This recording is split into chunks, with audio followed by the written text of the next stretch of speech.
everyone, and welcome back to Rotten Tomatoes is Wrong. My name is Mark Ellis, hosting alongside my trusty co-pilot, Jacqueline Coley, who was looking up a lot of facts about the film, nay, the book that the film is very loosely based on that we're talking about today. A little bit, because it was nostalgia bringing me back, because, you know, the summer never forgets. Even if I will forget that the thing is based in summer, the summer never forgets. And I never forget that it's based on a book.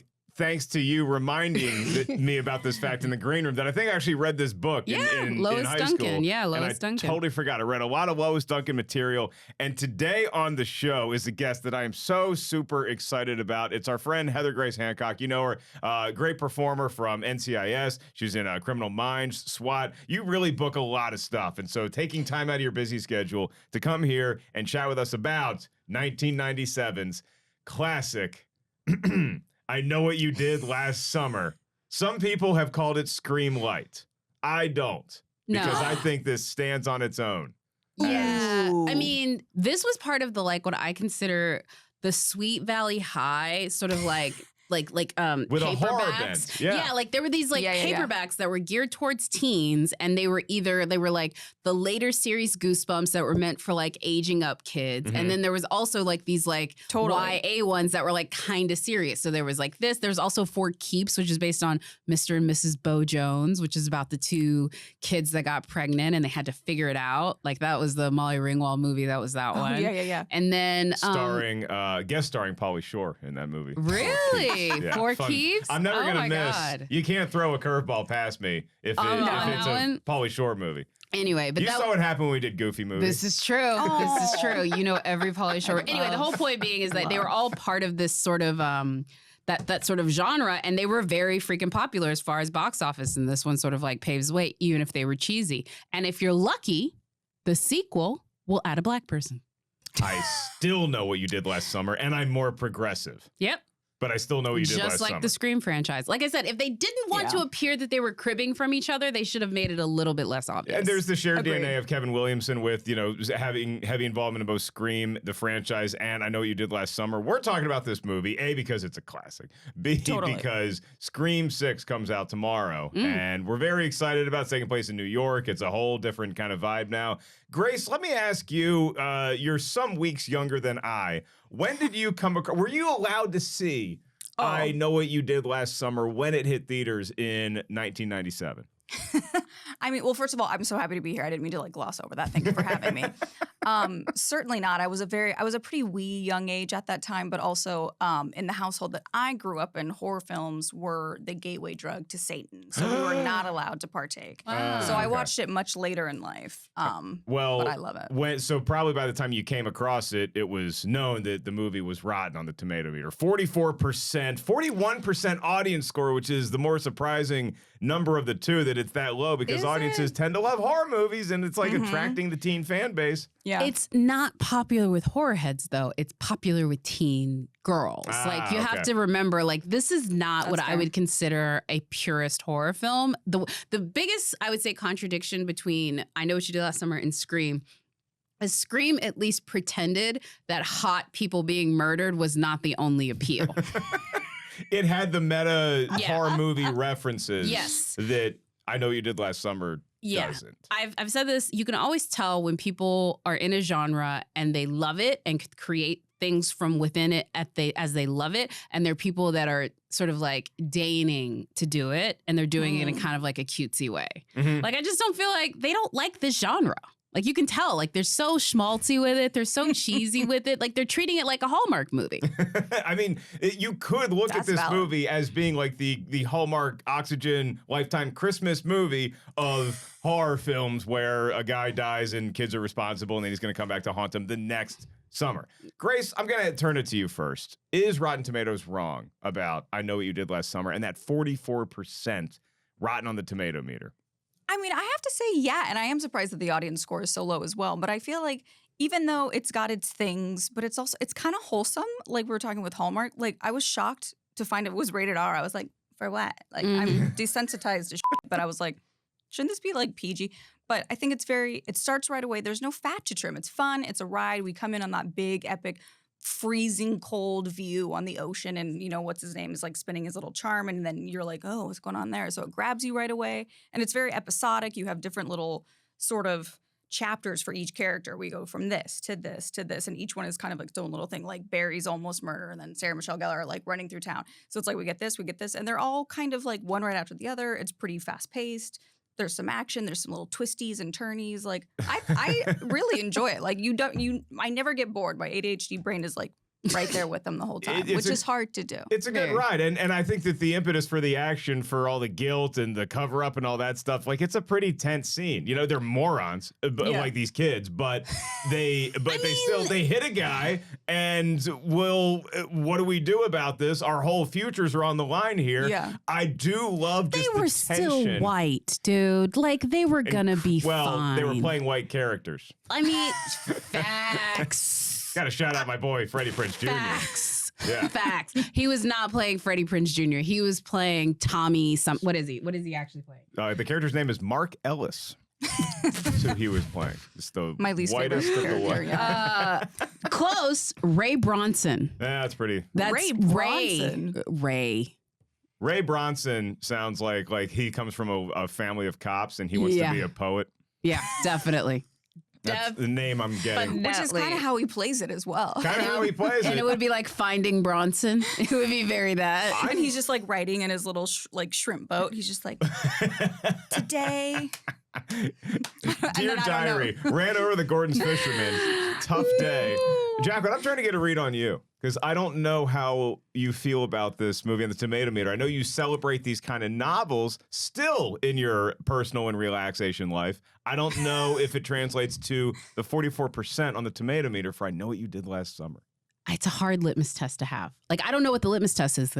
If this was flipping through the channels, if I still flip through channels, but let's be real, we don't do that anymore. We flip through TikTok. If I was flipping through TikTok, though, yes, we do. And they had scenes from this movie spliced, I would watch the scene and then go to the TikTok page to see if they had other scenes to keep watching. To Grace's point, there's a lot of good vignettes that you're just like, oh, this is a fun chase. This is a thrilling moment. This is an interpersonal dynamic. And so there's a lot of good stuff in here. It's not Cruel Intentions, which I think is a movie of that time that is really good, that falls within this quote unquote trope of like teen drama that still stands up, and I still think that's a good movie. It's based on literature. It does. This is not that.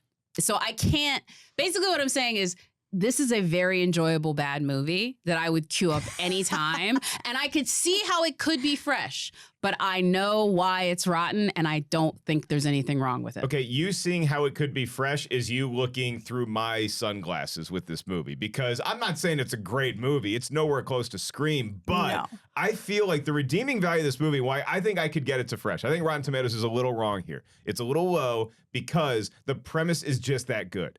The premise is so good where you take kids who are, look, they're snot-nosed kids. Some of them are really stuck up. Some of them are very privileged. You have this action, this incident that happens, threatens to ruin their entire adulthood. And so what do you do in that situation? I love when a movie makes you consider what you would do, how you would act. We all like to think that, you take like the Avatar movies. We all love to think we'd be that one Marine that's like, hey, no, let's help the Na'vi. Would we though? Would we? If the three of us were driving in a car, we had a little too much to drink, we're about to go to college, all this possibility, we run over some weird fisherman guy why is he standing in the road anyway? He possibly can't have a family or anybody that cares about him. Just roll him into the river. What do we do? I learned a lot about you in the past 15 I didn't seconds, say what I was going to do. I knew it. But it does. It builds that anxiety that a lot of shows and films do, where it's like, you're right about, like, life is about to get so good. Like, your whole life is ahead of you. You're graduated. Blah, blah, blah. Like, you have no bills yet. It's like they're on the precipice of adulthood, and then it's like, wah, wah, and they're like, oh, no. So it gives you that immediate anxiety, because we all know there's nothing more anxiety-inducing than somebody who's hiding something from the law, and they're, like, living their life like, I wasn't there. What do you mean?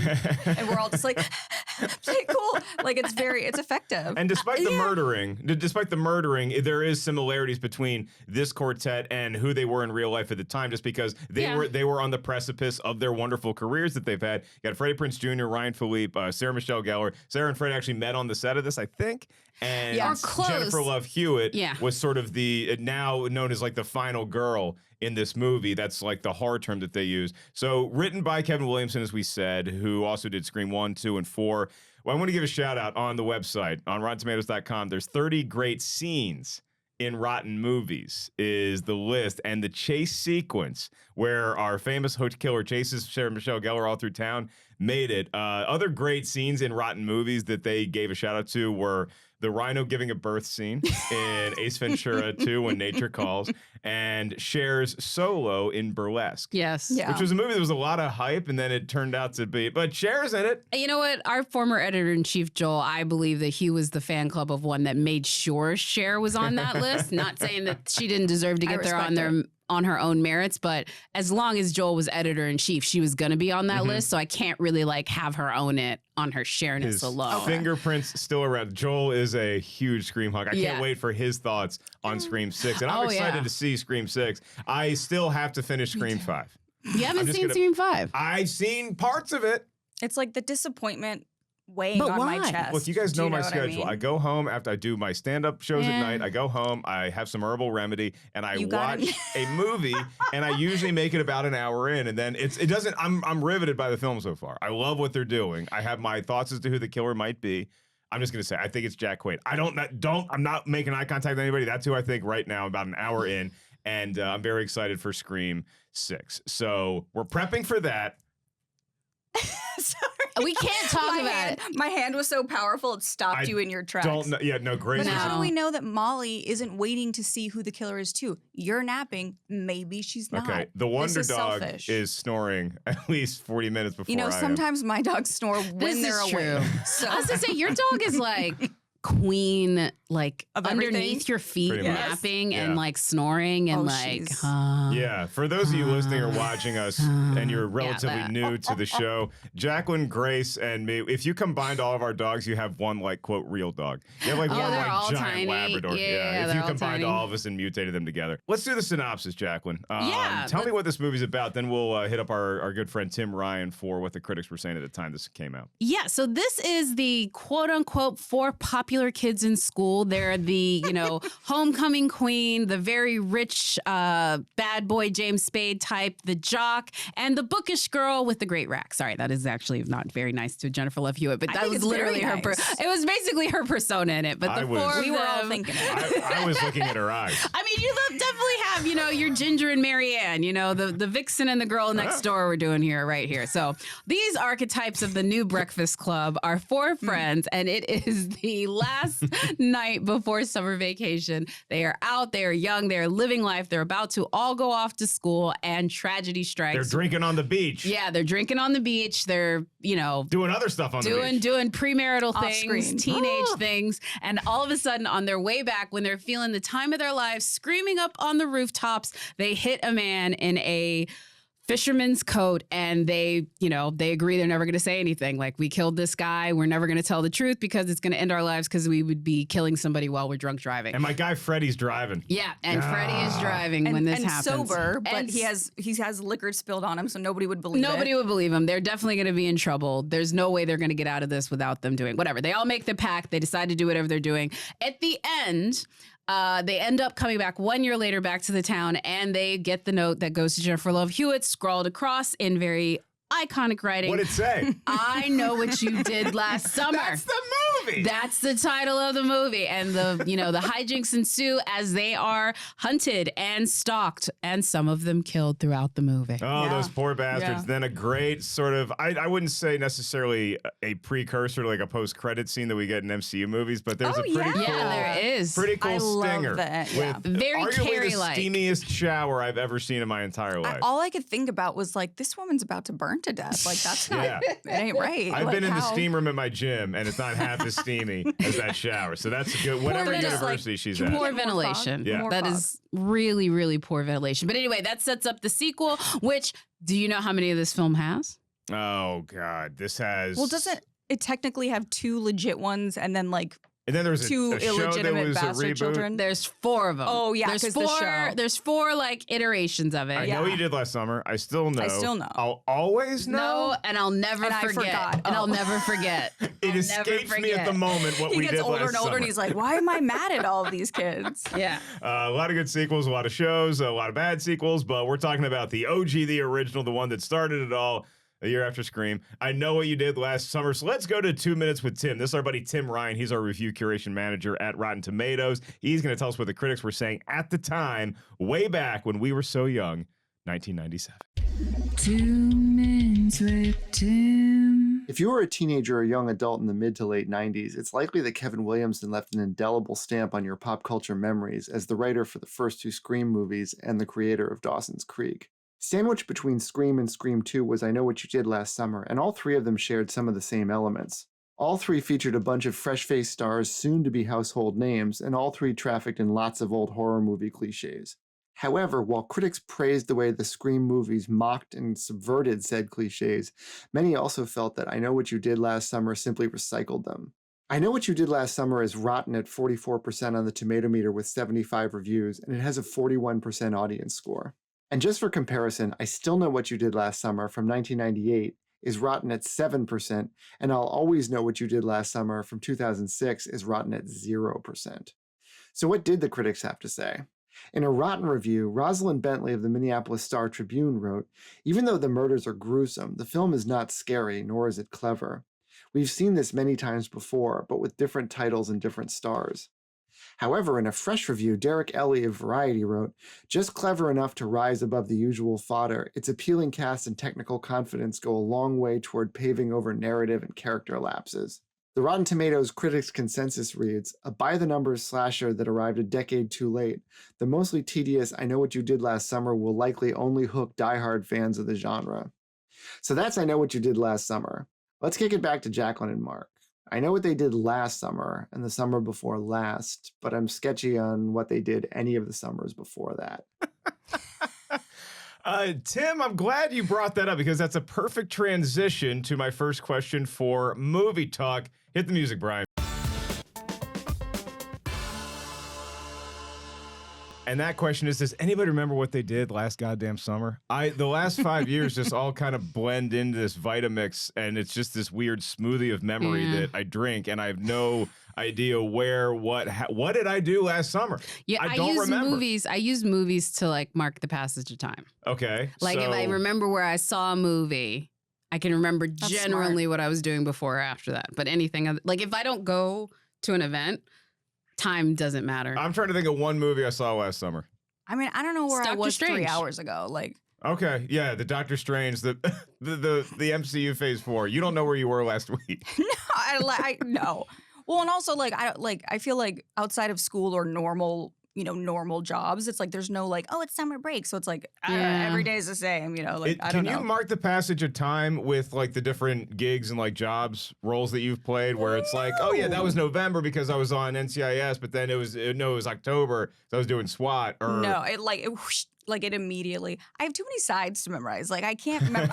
My memory is very focused. Like I got nothing else. Like it's like, do you want to know my lines from 10 years ago? I got it. And they're like, how old are you? And I'm like, hold on, give me 1 minute. Like it's bizarro. So I don't know. Do you want to know a secret for that? I've heard, for sure and I'm thinking about doing this, but I have to commit, and I have not committed to a perfume to do this, and you'd have to continue to commit. That's smart. That's what they do. Is at the beginning of every year, you pick a perfume and you wear that perfume all year long. That's it. You just wear that perfume all year long. So that's your perfume of the year. Yeah. But then memories are then attached to that perfume, and you do it with trips. Like if you go anywhere that you want to like remember, like you go to Italy, while you're in Italy, you listen to one playlist and you wear one perfume. I'm just gonna wear like meatball sauce on my neck the whole time I'm there. God, Yeah. And good. so that way, when you like want to like think back to the That's time, really, smell the thing, look at the pictures, listen to the playlist, and then you're back where you were. I'm just going to go like full Wednesday Addams and I'm going to be like, oh my God, that's right. I was sitting with Mark and Jacqueline and we were talking about how Molly snores when she's awake. I just can't commit to fragrances that way because like I would have to have like a heavy, like they rotate, obviously. You don't have to do the same ones or whatever. You can like space them apart, do whatever you got to do.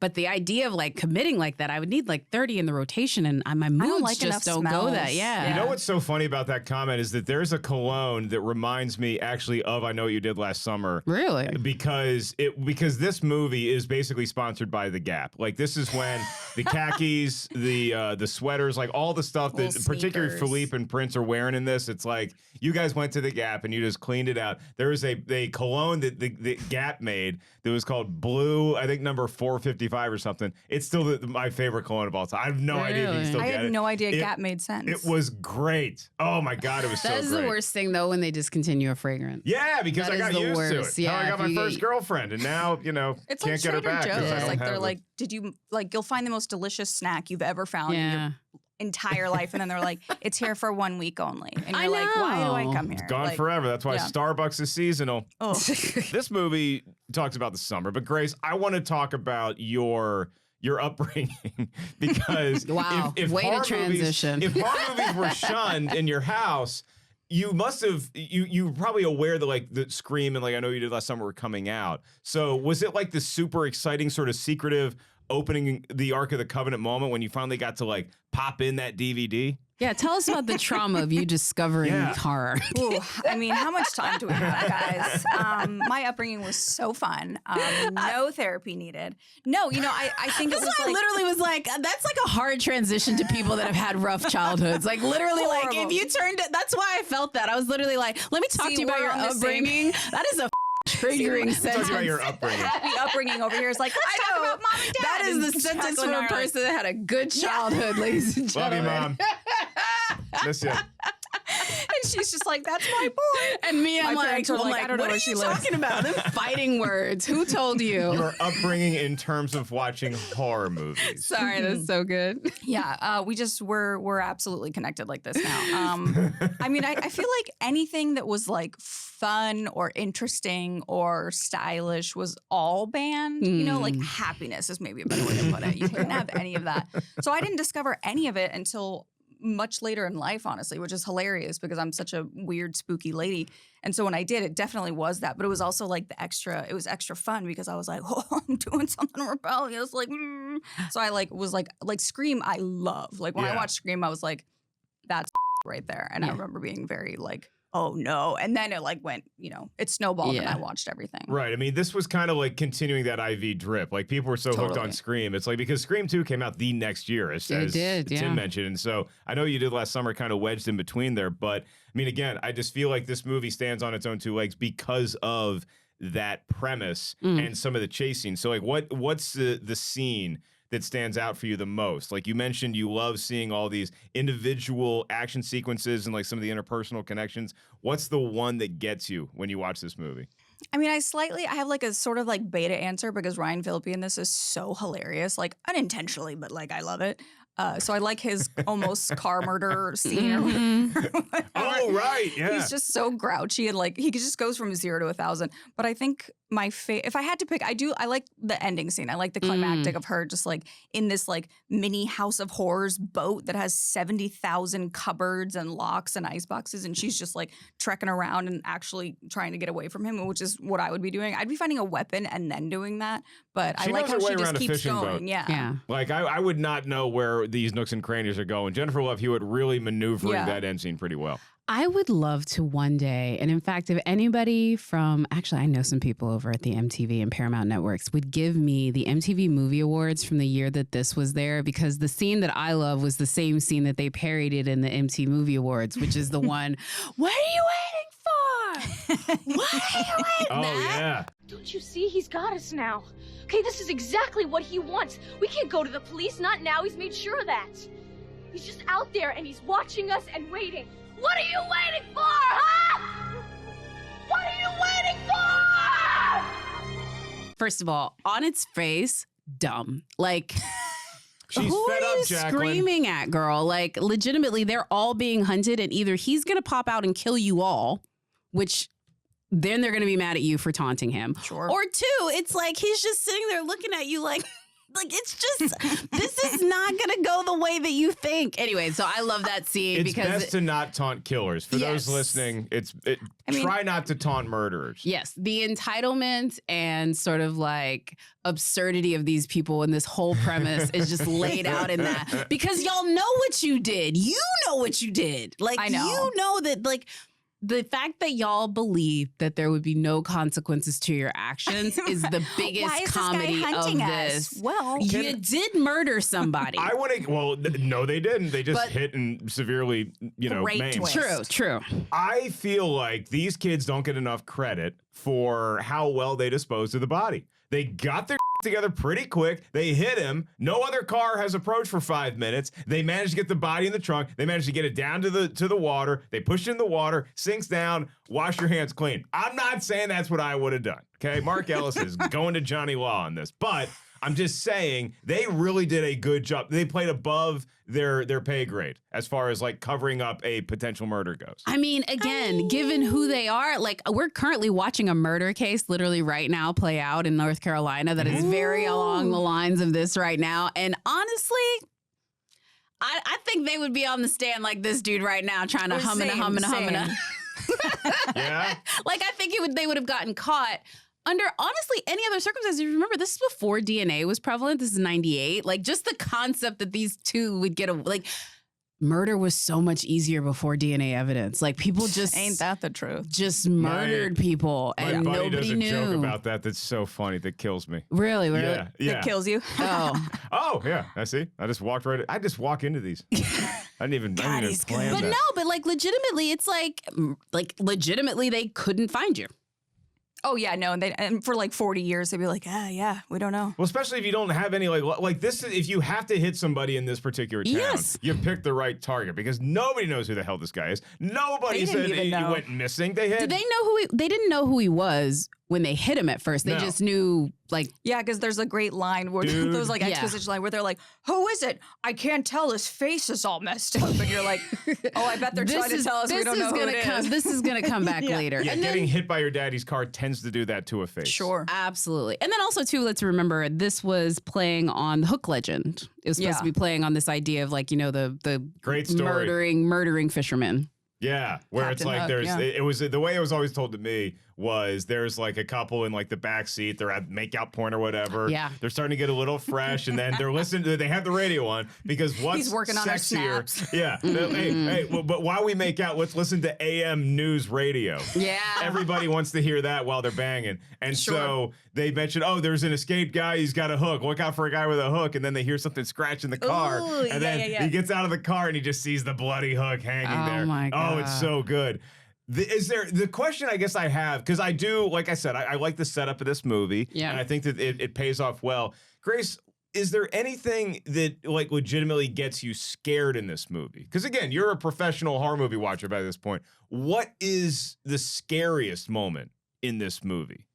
I mean, honestly, If There's a lot anything. of jump scares. there's some good jump scares, which I do love. I know some people are like, "Nah, cheap," and I'm like, I love it. This is I great. love 'em, I yeah. love it. If I they're love when I'm done screaming well, by if they're myself. done well, yes. Yeah, like Haunting of Hill House when Nell like comes from the backseat. Yeah. Ugh, Yeah. dead.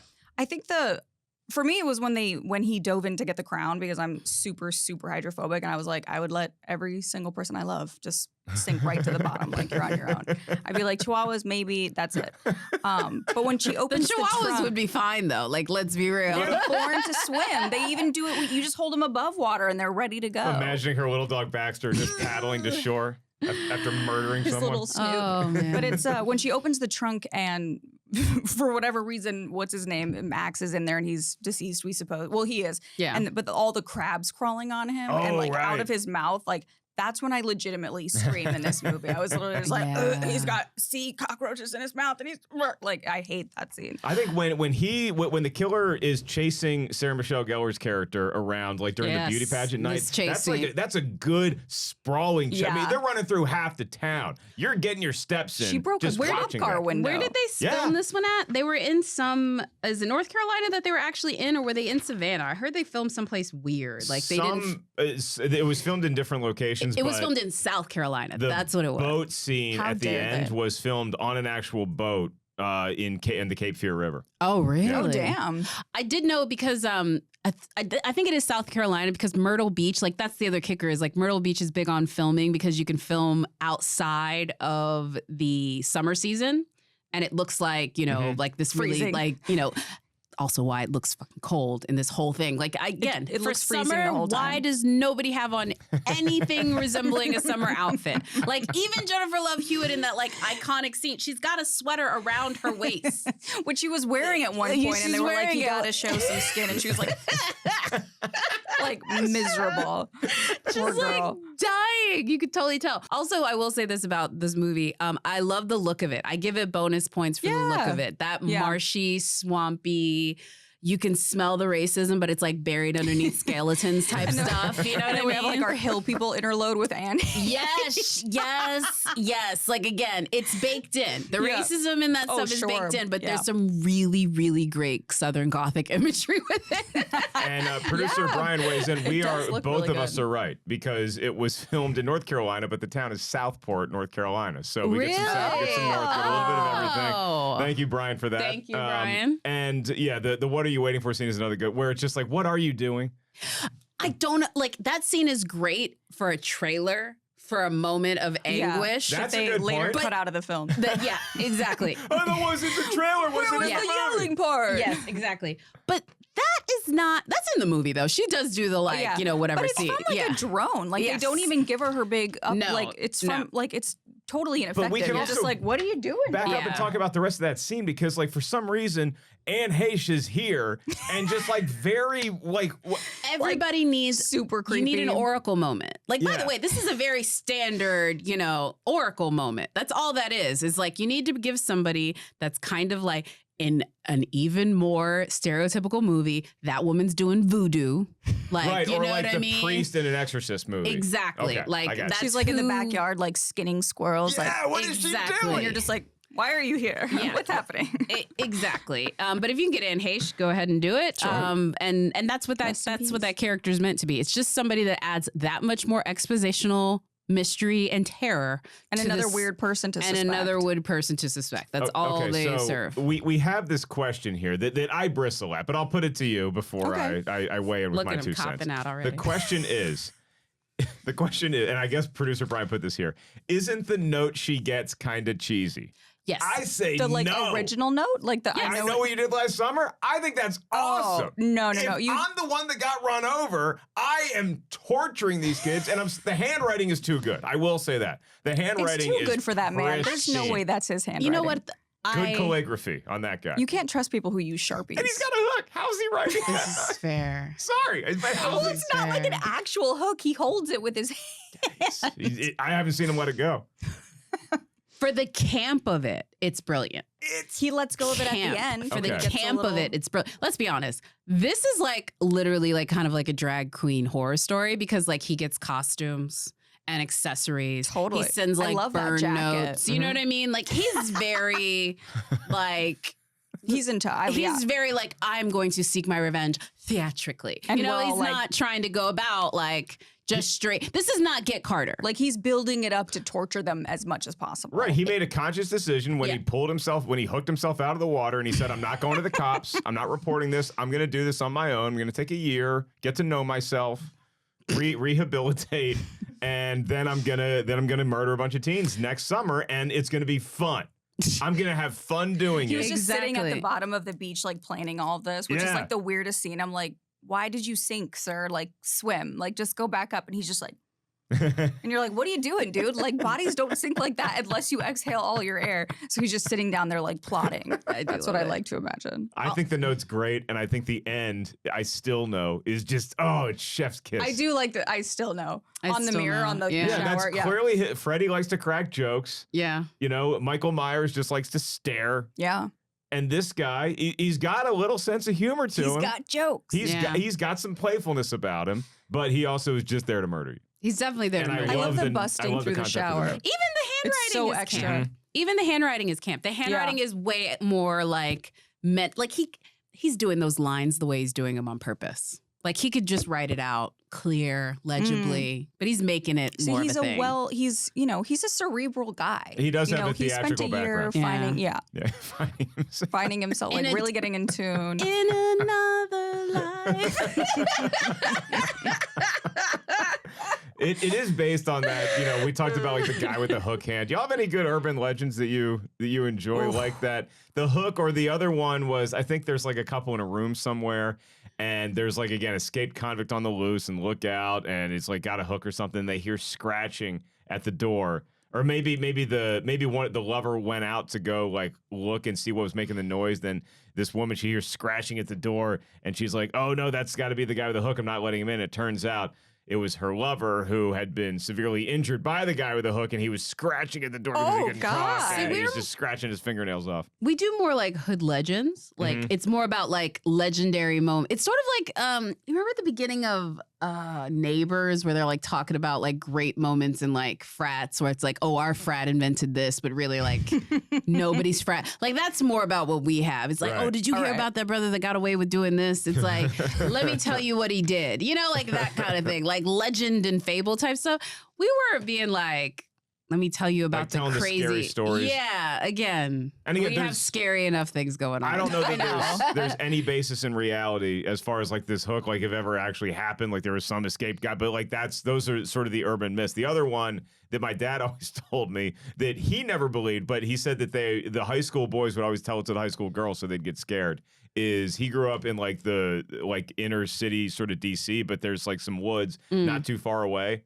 And that there was the legend of this guy Goatman that just lived. That's legit. That's a real thing. And it and I think Goatman has roots all the way up to like New Jersey too. He has like his own bridge that's hella haunted. Yeah. Mentioned in a Hellboy comic is my brother gave me the Hellboy comic for my birthday a couple years ago. Goatman is big in our family. Say, like when you were 10, you're like, last year. No, big Goatman family. Okay. I support that. This. Oh, I love. I mean, I love creepy stuff. I don't know if it counts as an urban legend, but I feel like go ahead. No, I do know. There's a lot of West African legends, though.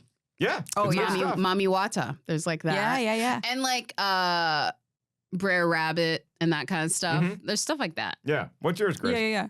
I was gonna say I'm so obsessed with the Amityville Horror House, but not just like the like haunted part, but also the historical actual violence that happened that led to it. Like that. I don't know if that counts, but it just fascinates me. Like I want to know what the hell happened in that house. And that house, that property, it's just down the road from the Conjuring house. They're not that far. They're separated just by sold. Are they really? 45 minutes or something, yeah. Really? I think so. I'm surprised, but I don't think so. I have a hard time with those people. Just let's arm wrestle. Could be talking out my ass.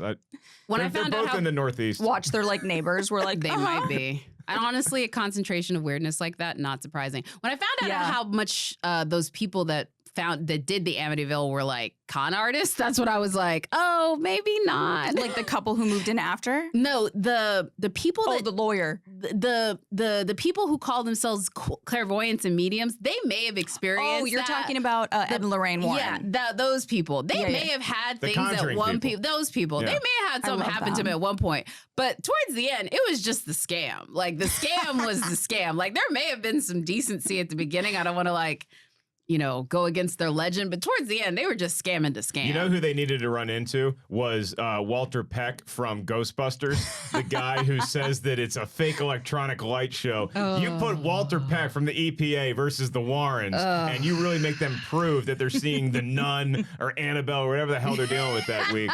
Like, again, it's all good storytelling and it's scary stuff, and maybe there's some loose basis in reality, much like this film is very loosely based on a Lois Duncan novel. Did you ever read the the Lois Duncan novels? No, which I honestly, I think I would enjoy. You'd love them. It's a little bit different. This one, I would say, of all of those teen adaptations, keeps it pretty close up until like the twists. Oh. The twist is a little bit different. Yeah. Because the twist is a little bit more boring in the book, if I recall correctly. Like, I think the twist was like, oh, this is just some guy. I'm still trying to remember if I actually read this book, because I definitely read Killing Mr. Griffin. I read this one. Don't Look Behind You was another one. I like that one. Yeah, I like that title. Is all I'm saying. It's the literal premise. Like, and we got to sign this crap in school. So like kids are walking around actually reading. You got cool stuff. They were like, here's Red Badge of Courage. Do you want to be depressed for the rest of your life? And I was like, no, I want this teacher. Here's the Scarlet Letter. Yeah, I'm like, good luck having sex in high school, kids. Facts. You know what's so funny is I read a romance novel version of the Scarlet Letter where it was like all kinds of sexy, and I told my 8th grade, my like 11th grade class about it. I need to be in this meeting. And they were like, I need to see this book report. They were like, Nathaniel Hawthorne was a Puritan. I was like, yeah, but there's book versions where they get dirty. But also, you know that the Puritans were only just like totally hypocritical, like you sinner, and then like they're at home like doing kinky. Yeah, you know they are. But basically, I was like, because I was in class, and it was dumb because I was a 10th grader in an 11th grade English class, so it was like that. They were like, "Oh, you poor little child." They were basically just like a little humble brag. She was like, "I was 3 in the college class, but it was not fun." 3. I was not 3. I was 10th grade, and it was only because of scheduling. I was not that smart. This is what it was. So they were like, basically like, you're an idiot. That's not the reading. I was like, I read a Scarlet Letter book because it was like before we got the assignment. I was like, it was about a Scarlet A. And she was getting busy. And so I was like, how much more do I need to read? That's the kind of community you want to be in that time in history is you like, oh, I got a Scarlet Letter. I'm going for the whole alphabet. Yeah, no. She was just doing it with that dude, but it just basically made it into a romance novel where they're in this like, you know, sexual loving relationship. It has the same beats. It's like, okay, you know how they make it like Star Wars or whatever, like they take the beats of Star Wars and then just make it sexy. They do that with romance novels too. It's just less explicit. I'm sure. Oh, sure. Yeah. And like smut TikTok. Yes, exactly. And some romance possibly blossoming from the set of this movie. I know you did last summer. Yes. Freddie Prinze Jr., Sarah Michelle Gellar. I know. And then a year before, you had Scream, where it's David Arquette and it's Courtney Cox. And then a year after this, you had Cruel Intentions, where it was Ryan Phillippe and Reese Witherspoon. Yeah. I call him Philippe. Is it Phillippe? Yeah, you've been saying Philippe the whole time. It is Phillippe. I like it. Oh. I like when you say Philippe. Him and Josh Duhamel's the other one, because I just learned like last year that it's Duhamel and not Duhamel. Shut up. Yeah. Been calling him Josh Duhamel this while. That's why he won't return my calls. You just kind of like, you do like a weird throat clearing thing when you're not sure, you know, Josh Duhamel, like you just do it like that to like cover that you don't know how to say it. I'm a big fan of Ryan's performance in this movie. I just swallow it. I'm like, like, you know, just swallow it. Yeah, just like, you know, the guy. Ryan Phillippe. Apologize to the actor, not the character he plays, because that really is. Watch us totally be wrong, and it really is Phillippe. I did text my dear friend Freddie Prinze Jr. that we were doing this movie. Oh, I'm glad we're doing another humble brag. He did text me back. I'm friends with some celebrities. He's the only one I brag about because it's just too exciting. Doing the next one that they're like rumbling about. There's rumbles. There's rumbles about more. I know you did last summer. Really? There's people still with know her, apparently. with the two of them. Yeah. I will say this. I do not know this person at all, but I've interviewed her a little bit because I interviewed her for that Teen Wolf show. Mm-hmm. And of everyone, let's be real, still an icon. Sarah Michelle Gellar? 100%. Yeah. Without a doubt. Buffy? Yeah. And I've heard I've only ever heard really nice things about her. Absolutely. Like hands down. Like still like been through like, in my opinion, a lot of like really bullshit and still managed to stay 100%. Like somewhat sane person on the other side of it. Yeah. Told Freddie we were doing this. He wrote me back. He's like, I don't know why it's Rod. He said people loved the F out of that movie. They did. But did he say the real word or did he literally type the F? He said the real word. He said the real word. I was like going to be disappointed in Freddie. Yeah. I'm not going to lie to you. I see a Matthew McConaughey renaissance for him. He looks still so great. He is definitely has still that movie star quality, which is what he had even back here. And he's got that presence of voice with Kanan, the Jedi in Star Wars canon. So I'm ready to see him do more like live action stuff because I know like that was his choice. Like he like wanted to be like a dad and a family guy, and so like just took like a big step back to do that when he had his kids. Yeah. Like he's been very open about that. I'm sure you know this already, but if the kids are grown, like let's get back out here, kid. Well, this could do great. It's like, what is it now? Like I still remember and I still know what you did 27 summers ago. Like, I don't know what it's going to be. I would love him to be back. I want the actual year date on it. And I want it to be like one of those titles that's just 67 sentences, like just goes on and on and on. It'd be interesting to see where the canon goes with the TV show that we had recently, but I think that was like a kind of a rebranding of the franchise. So we'll see if we can go back because there's reunion possibilities. Maybe. What I love is the stuff that people are always like, that's stupid, but I like the little Valentines to like the fans. Like if there's like a flashback and then they bring Sarah Michelle, like, oh, I love that. Like I would be so happy to be like,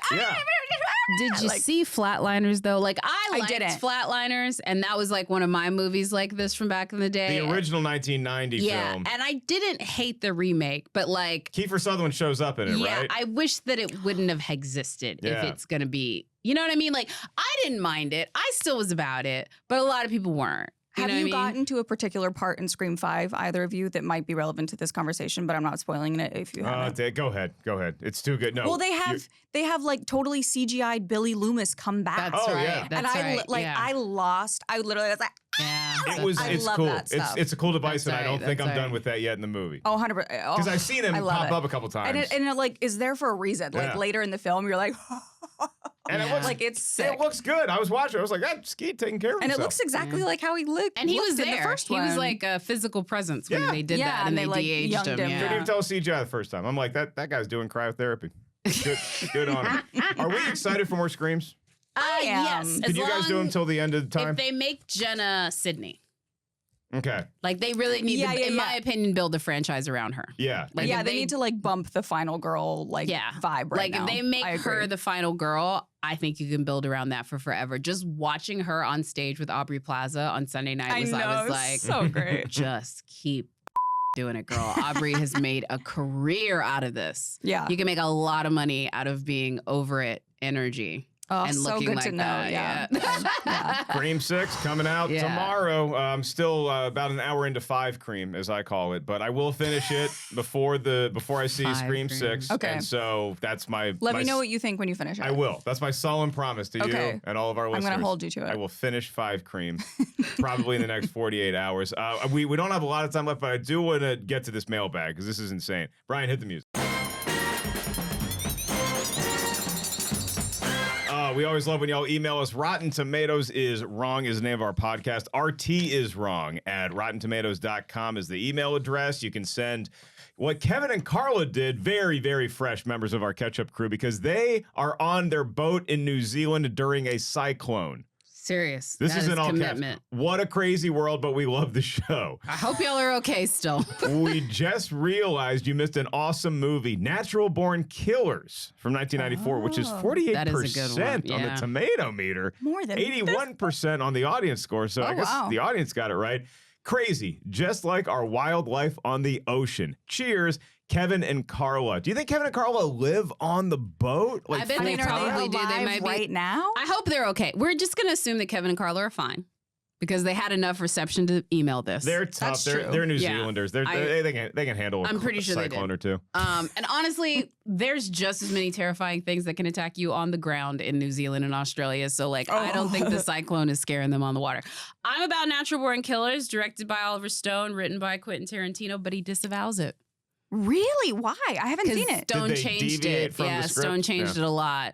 In fact, I think the only time he's enjoyed someone having one of his scripts was when Tony did it, and that's just because he loves Tony Scott. Which script is that? True Romance. Oh, right. Yeah. Oh, no. Like he even says like the way that he does his commentary where he talks about it, where the way that Tony shot the Sicilian scene, he said it's almost too good. It's better than the movie. Yeah. He said he shot it so well, it's almost too good. And that's like a compliment, I think, from him, obviously. But yeah, no, he disavowed Natural Born Killers because they changed too much. Natural Born Killers is sort of it does have a lot of Tarantino energy. Now I think I haven't seen the movie in forever, but Grace, you're a fan of serial killers. This features serial killers. You watch a lot of those kind of shows, is what I mean. But like, I could murder everyone in this room and get away with it 100%. I love murder. Because this was before the craze of like, every serial killer gets a 10-part documentary on Netflix. So this was like 94, where it's just sort of like this weird thing that happened. And again, Woody Harrelson and from Cape Fear. Yeah. Get there. God, this is why I retired from this Tom Sizemore, Woody Harrelson, Juliette Lewis. That's what I was trying to think of. Tommy Lee Jones. And Robert Downey Jr. Yeah. Also, that's a fire cast. In a deleted scene, a young Ashley Judd. Wow, okay. Now, she's in the movie. You actually see her in the movie, but you don't see what her real part is unless you see the deleted scene. She was like, they have a survivor after every encounter. Well, one of their encounters was a sleepover of like young teenage girls, and she was the one survivor. Oh, damn. That's rough. Yeah. That is rough. Check that out. Anyway, it's a good star-studded movie. It's a good star-studded movie. This time period is so great because everybody at the time was like not as famous as they are now. So we're like, oh my gosh, this guy. And it's like, they're so young and sprightly. Yeah, man. I'm not sure what our budget is for the show the rest of the year, but I wouldn't hate joining Kevin and Carla on their boat for an episode. We could talk about we could talk about Waterworld. Have we done that? We might have already done that. We did Waterworld, right? I don't know if we've done Waterworld. Let's see if we can do Waterworld with Kevin and Carla in New Zealand. Brian, go ahead and book the tickets. It's better to beg forgiveness than ask permission. Correct. We're going to New Zealand. Thank you, Kevin and Carla, for that. Again, y'all can email us anytime. rtiswrong@rottentomatoes.com. Let us know what movies you want us to cover, what TV shows you want us to talk about, episodes you've already enjoyed. You can subscribe, rate, review, all that good stuff. Grace Hancock. God, it's great to see you. Thank you so much for joining us. This was so fun. Where can all the kids out there find you on all the? Do you do the socials, or do you just turn on your TV and you're going to see me within 30 minutes? You could do both. You can just follow me online everywhere at Mrs. Graceface. That's where I'll typically post when my show's airing. I have 2 guest stars coming out the next couple weeks. Look at you! Thank you. And some cute doggy pics. And lots of chewings. Oh, they're so sweet. What are you watching right now? What's the latest TV show in your household? I'm always watching. I watch a ton of foreign television. Mm-hmm. So I'm watching 2 French shows right now. In English would be Black Spot and The Forest, both of them on Netflix. Love them. Very, very happy with them. And then I'm also watching Poker Face on Peacock, which is, of course, fantastic. Fun show. Ryan Johnson, I like that a lot. Yeah. Do you, when you watch foreign shows, do you do the dubbed, or do you let them speak their native tongue and then do the subtitles? Absolutely. No, 100%. You can never watch the dub version unless you legitimately have trouble with the captions. Right. Always watch it in the native language. Yeah. I mean, I have to put the subtitle. I have the subtitles on for everything now. I do it's too. just more convenient. And it started with Dairy Girls. Oh, yeah. Because they talk so fast and it's thick. But once you put the subtitles, that show is so goddamn funny. It's so funny. I will never stop singing his praises. Anyway, so I know you did last summer. There's a murder, but we end with some fun Dairy Girls. Yeah. So we got a little bit of everything. Full circle. Heather Grace Hancock, an amazing actor. Thank you so much for joining us. Thank you. Jacqueline Coley, what are we looking at next week? We're going dark. We're getting into the darkness. Yeah. Not Star Trek styly. Our styly. It's a new After Dark next week. Enjoy Scream 6 if you've already seen 5. Cream for Jacqueline Coley, Grace Hancock, Brian Perez, our producer, everybody here in studio, the whole gang here at Rotten Tomatoes and RottenTomatoes.com. I am merely Mark Ellis saying, I still know.